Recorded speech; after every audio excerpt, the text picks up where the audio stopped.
Hey guys, so gumawa ako ng trend. Ayan. Ano, kalat pa. Andyan po yung tablet ko. And then, magme-make up tayo. Ayan, nagpa-primer lang ako. Primer, OA. OA sa pagka-primer. Primer talaga. Tapos, lagyan natin ito ng setting spray. Kasi, isa't isa nito, lalagyan ko ng setting spray kasi etong setting spray ko, mabubbles kasi ito eh. Tsaka nagpapatagal ito ng makeup ko. Ito kasi nagpapatagal sa akin ng makeup. Pait eh.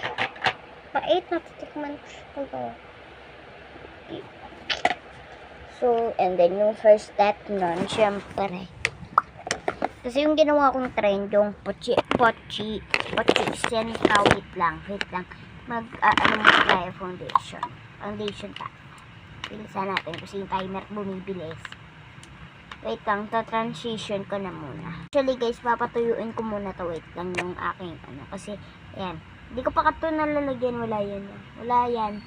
Kunwari, meron yan. Kunwari lang yan. Kasi filter ko yan eh, sorry. So, wait lang, ito na. Ito yun, nalalagyan na natin. Teka. Ayan. So, i-blend na natin. Blend ko na. Yan na nga. Naka-blend na siya. Ayan, kita nyo naman wala nang kita, diba? Ang ganda na, no? So, next naman tayo is yung aking pulbos. Kasi, syempre, hindi ba, kailangan pa ba itong makalimutan? Sige, pulbos na ako, wait lang. Guys, so nagpulbos na ako. Actually, matagal-tagal itong makeup transition ko na to. Kasi, feeling ko, ito ay magiging palong-palo. Ay, palong-palo. O, ay sa palong-palo. So, tara, mag-blush na tayo. So, ito, yan ang blush ko. Ito, shade ganito ako ngayon. Tapos, ito, dalawa to. Ito, gagamitin ko. Yes. So, gagamitin na natin. Kailangan na natin maglagay kasi yung oras. Kasi hanggang 3 minutes lang. 2:29 na yung oras. Okay.